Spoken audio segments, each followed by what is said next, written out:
ever wondered how well GT Goku performed in the hit mobile game Dragon Ball Z Dokkan Battle? Well, probably not, but you're still here, so you're somewhat interested to see just how good was GT Goku to their years of Dokkan. Well, don't worry about it because I got you, my boy. GT Goku made his first introduction into the game back in August 2015 as a World Tournament reward card. And yeah, as you guessed it, he wasn't that great even for the time, especially when you take into account just how tedious the World Tournament was. His second card was better, but still nothing that good. He had a decent passive skill and unconditional 40% attack that was surprisingly good back then, but the pool of units having that GT link was pretty small, and by that time the meta had already shifted to leader skills, so his leader skill didn't see much use. The following year we had another World Tournament reward card, GT Goku, who was well worse than his summonable counterpart from the year before as expected, but we had a free-to-play GT Goku who had a banging card art, like just look at that. As for his kit, well, he had some use as a nuker, but let's say he wasn't your first option, or second, or third.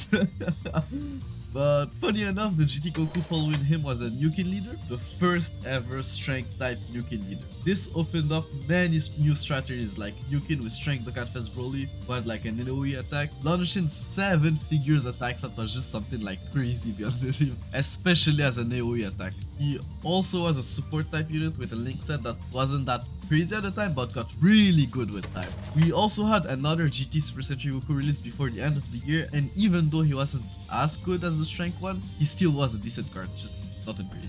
The second year anniversary, what a time it was to be alive. The hype was so high that literally broke the Dokkan servers. They underestimated the hype of the Super Saiyan Force, but luckily didn't underdeliver. Strength Super Saiyan 4 Goku was an absolute monster.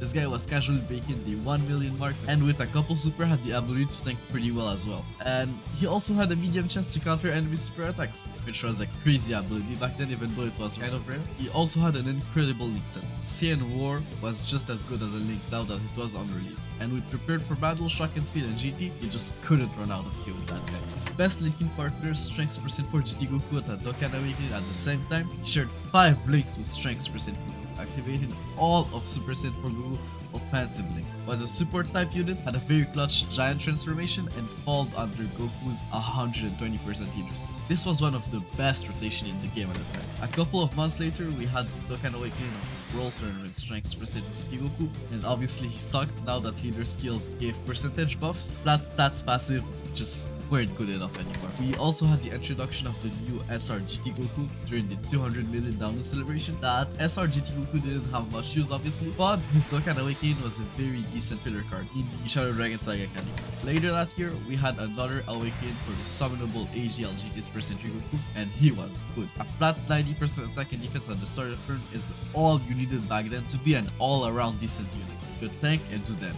This was also the year we had our first 10 Super Battle Rush stages, and now that defense was more valued than ever, most GT Gokus kind of fell off, except Strength Super Sentry Goku who still hit hard and had that sweet super attack counter. Strength Super Sentry Goku had that great ape transformation that was extremely clutch in Super Battle Run for obvious reasons, and AGL Super Sentry Goku had start of turn defense and was a very solid option on Super Saiyan 4 Vegeta's team, which was one of the best SBR team at the time. 2018, the year we got our first full power Super Saiyan 4 Goku.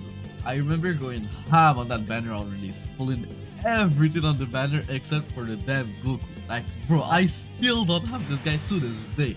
5 years later, and this guy is still escaping me. But he's not the only one dodging me. You watching this video are dodging me by not subscribing to the channel and countering me with tremendous power. You're hurting my heart, my boy. Like, subscribe to the channel now.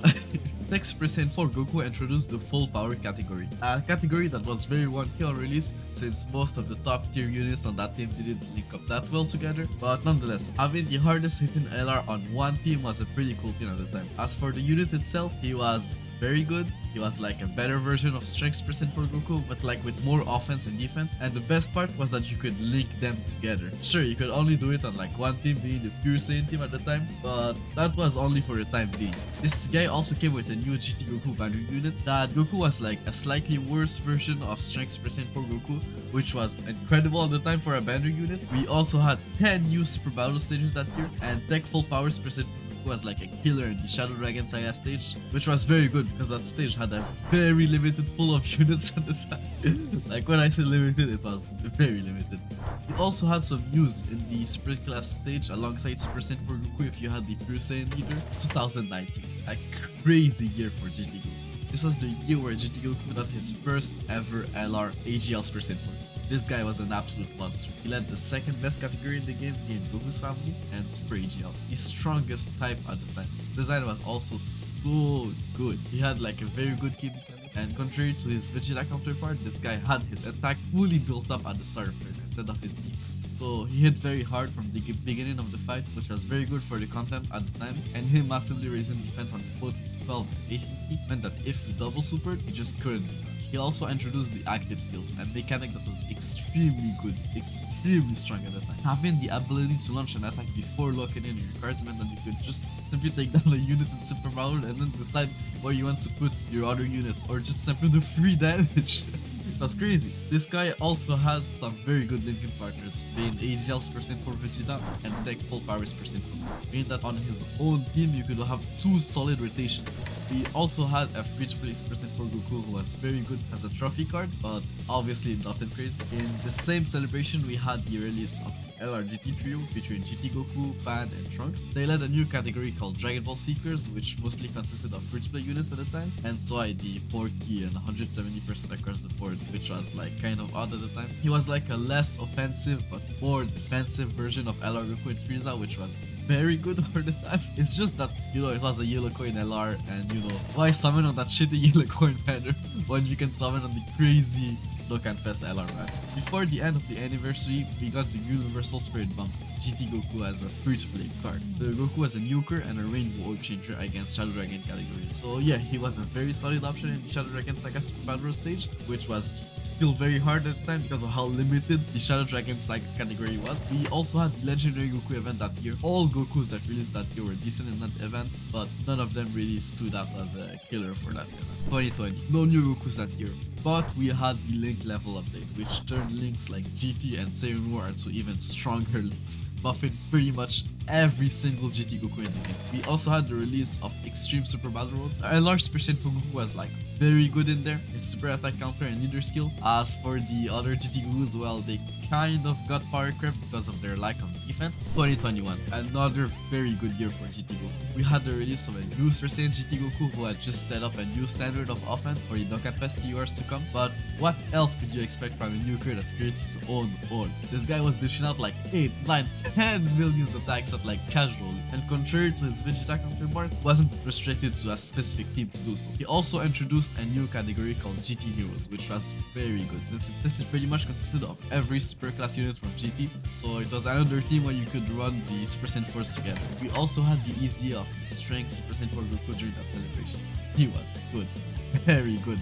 Unlike his Vegeta counterpart, this guy was built right, like he had his damage straight away while having his defense being built up on super, therefore having like a higher defensive skill. Pretty much like the LR AGL's percent for Goku, so he was pretty much on par with his LR counterpart. Later that year, we had the easy of AGL's percent for Goku, who was very good, having the ability to stack defense made him a long event killer. This was also the year we had the same name update, a huge buff for the Super Saiyan 4s, since now you could run both the Strength and AGL Super Saiyan 4 Goku on the same team. As for the hard content that year, we had the God event, the GT Legendary Goku event, and the Vegeta Legendary. The Strength and AGL Super Saiyan 4 Goku were good in all of those events. The super attack counter was extremely useful in the God event, and post super they could at least handle normals. As for the legendary events, you had to be careful in the final phase since dodge was disabled, so you couldn't like counter.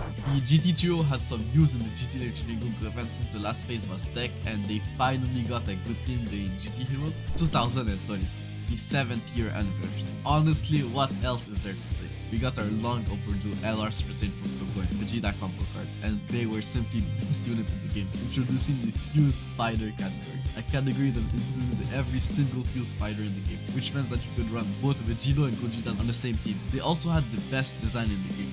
His stack defense had built-in additional, built-in super effective against all types, and guard for the first turn. They also had the introduction of the Redzone, a new type of difficulty that pretty much rendered every single unit that released before them useless. So yeah, all the GT Gokus that we've known during the past years were now completely powered. Luckily, during the same celebration, we had easy of LRHL's percent for Goku, and he was an absolute monster. They buffed his stats key ability, which was enough for him to come back from the dead and be a very good asset in defense. They also gave him the ability to disable the attack enemy action when facing multiple enemies, making him a super bad rogue player. Later that year, we had the Awaken and Easy out of Bridge Play Tech GT Goku. Unfortunately, that guy had no use. He wasn't good enough for the higher content at the time. During the same celebration, we had Easy of the GT Tree. A solid ACA, they were like a modern version of Goku and Frieza. Big numbers, but not enough defense to handle their own against Redzone. Also, most of their power was restricted behind two very limited categories, the Dragon Ball Seekers and GT Heroes. And even though the GT Heroes category was limited, you had better options. So there was simply no way you would keep this kind of rotation, and if you didn't, you just couldn't build their defense. So yeah, what else is there to say? Following on the questionable Easy trend, we also had the Easy of the deck full power Super Saiyan. And he had the potential to be very good, it's just that they limited him to the full power category. So the guy was just pure stats. Later down the road, we had the Wicked Bloodline Redzone and Cell Max. LR Specimen Goku was decent in some Wicked Bloodline stages, but couldn't do anything against Cell Max because of HL type. As for the LR Specimen Power 2, they were at least good enough across the board in every hard event that released that day. That's just how good they were. The GT Trio Easy had some use against Cell Max since they were in, and the tech full powers percent for Goku, well, I guess he was good against Broly. 2023. The year started with another GT Goku and Vegeta, and like the year before, they're absolutely crazy. They stack attack, build up damage reduction, and introduce a new mechanic allowing them to launch a devastating attack if necessary. They're simply the best. As for the rest of the year, I think it's too soon to easy the physical GT Goku, but we could see a new Super Saiyan for Goku. Maybe a new full power Super Saiyan for Goku for Tanabata, or a transforming Goku from his fight against Baby as a dual Dokkan Fest for Worldwide or Golden Week. Whatever it is, I'm all for it. Well, if you've stayed till the end, just know that you're a real one and that I appreciate your support. Take care, and I'll catch you next time.